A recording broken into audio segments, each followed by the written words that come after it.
You're watching Studio One, news, weather, sports, and entertainment.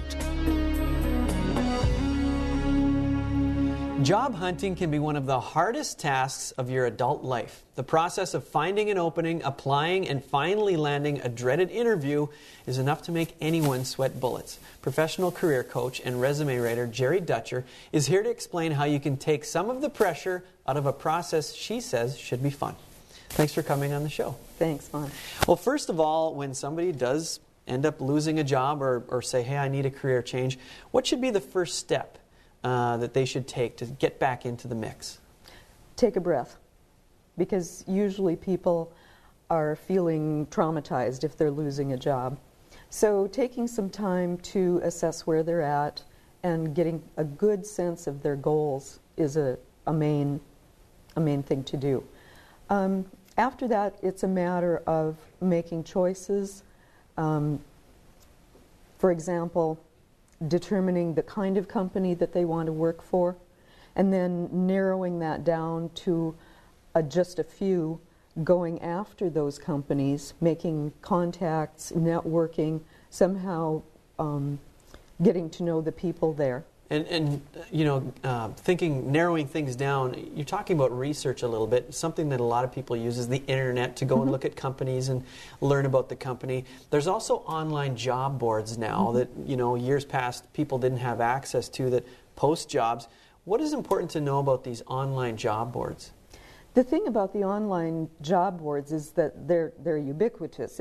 Everyone talks about them. There are hundreds of them out there. But your chances of getting a job using one of them is about 5%, maybe lower. So, and that's when you're posting your information on those job boards. Right. Yep. What about other options then? If people, you know, you say only 5% land jobs because of those job boards, what are some other options people might have? Being more proactive about your job search, going after the company you really want to work for rather than sitting back and waiting for somebody to come to you. Okay. Obviously, an important part of this is your resume. Absolutely. So what are some of the important things to keep in mind when you're writing your resume? Results, results, results. Okay. I can't say it enough. Most times the thing that people leave out of their resume are the wonderful things they've done. And everybody has that. Everybody has done something remarkable. So that's when you say results, you mean you have to show that you've done something on your resume, as opposed to what? As opposed to a job description. Okay. Most of the time people list what, tasks rather than the results of those tasks. Okay. What about a cover letter? What should be in a cover letter?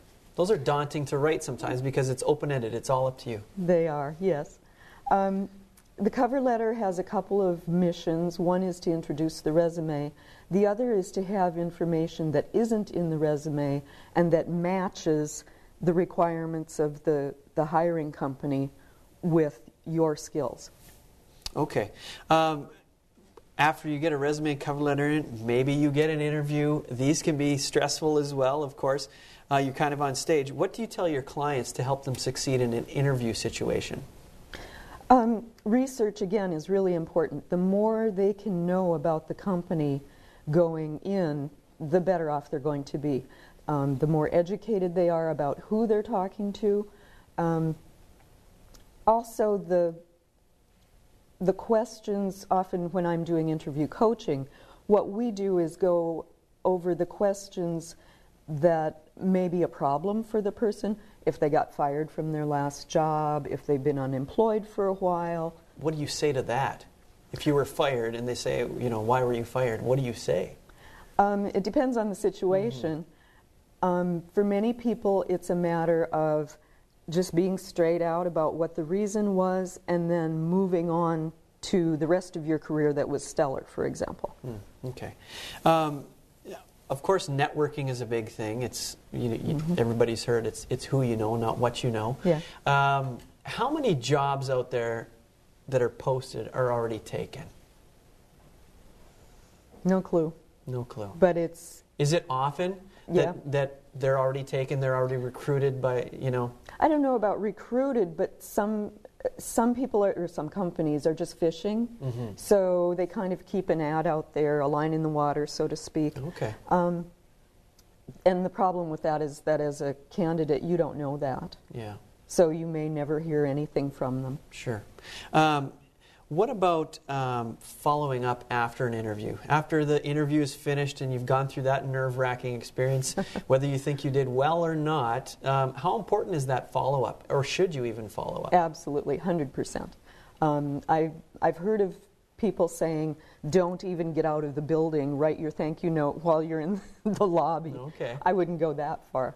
But absolutely the same day, get it in the mail. Okay. Or email, hand deliver, whatever you decide to do. One last question for you. Can you give us the biggest mistake people make in the process, and then your best tip? Probably the same thing. Not knowing their value to the company. Okay. Is the biggest mistake, and I would say the biggest tip is the same thing. Know your value and be able to get that across. All right. Well, thank you so much for sharing this information with us. You're welcome.